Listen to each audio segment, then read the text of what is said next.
صبح امروز آگ کے آگے ہویدا جس کا نور، دوش و فردہ بھی وہاں موجود تھے اس کے حضور۔ با ہمہ اسرار خود کو آشکارا کرتا تھا، حق میری آنکھوں سے آپ اپنا نظارہ کرتا تھا۔ اس کا دیدار ایسی افزونی ہے جو قائم رہے، رستگاری وہ ہے قبر تن سے جو دائم رہے۔ جستجوئے یک دیگر میں عبد و مولا دونوں ہیں، ہر زمان ذوق نظر سے ناشکیبہ دونوں ہیں۔ میں نے دیکھا کہ آج کی صبح کہ جس کا نور ظاہر ہے، اس ذات کے حضور گزری ہوئی کل اور آنے والے کل کی صبح حاضر ہے۔ گویا مادی دنیا میں تو ماضی اور حال اور مستقبل کی تقسیم ہے، جبکہ اس ذات اقدس کے حضور ہر لمحہ حال ہی کی کیفیت رہتی ہے۔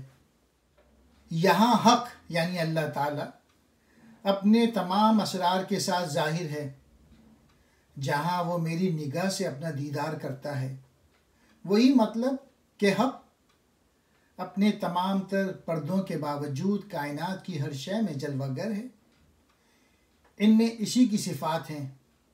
میری نگاہ سے اس کا اپنا دیدار کرنا ان معنوں میں کہ میرا تو اپنا کوئی وجود نہیں، اسی کا وجود مطلق ہے، لہٰذا میرا دیکھنا دراصل اسی کا دیکھنا ہے۔ اس کا دیکھنا کم ہونے کے بغیر بڑھنا ہے۔ اس کا دیکھنا جمال حق کا مشاہدہ کرنا، بدن کی قبر سے اٹھنا ہے۔ مطلب یہ کہ دیدار ذات کا پا لینا گویا سب سے بڑی صداقت کو پا لینا ہے۔